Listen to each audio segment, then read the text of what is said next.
Hey there everyone, welcome back to another video. Today we'll be looking at the Chatelier principle.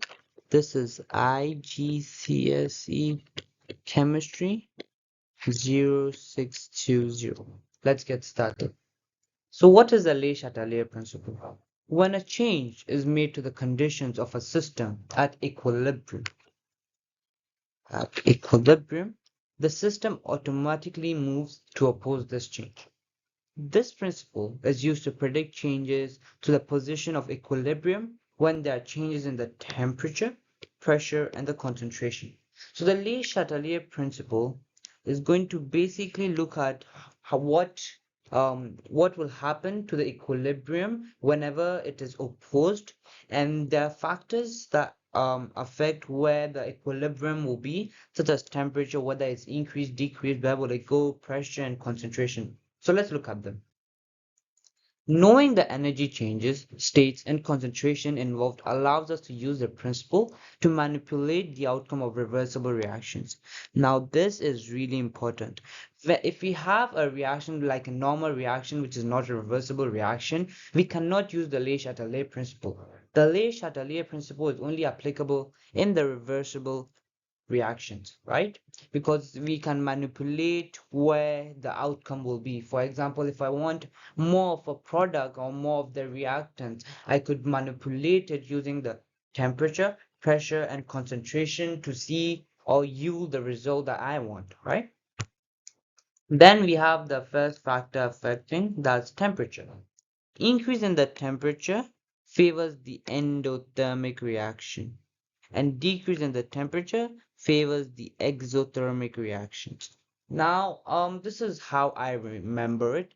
Increase in the temperature means increasing the temperature of the surroundings. Endothermic is energy going inside, so like to stabilize them. When something is like there's our system, there's our there's the environment also. Energy is going in to stabilize it.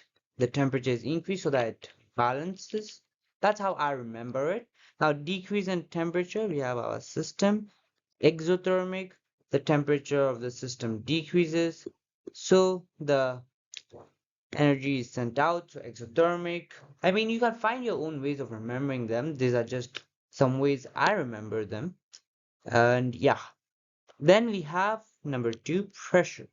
Increase in pressure shifts equilibrium to the side with less moles. So increase leads to less moles, and decrease in pressure shifts equilibrium to the side with more moles.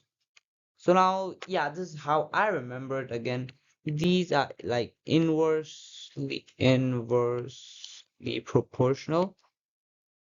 Whatever it is. So increase in this leads to a decrease, like shift to a place where they are less or decrease. That's then decrease in this leads to a place where the increase of this. So like, yeah, you can find your own ways of remembering them, as I said. Then, last but not the least, we have concentration. Increase in the concentration of the reactants.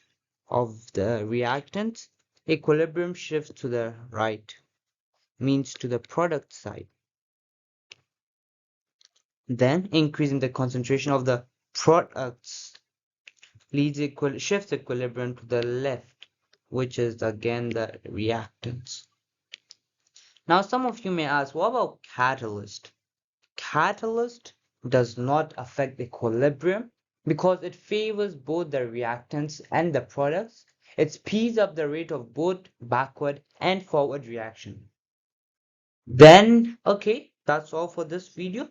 In the next video, we'll be looking at Haber and contact process and how these Le Chatelier's principle affects them and their percentage yield and blah blah blah. We'll look at in the next video.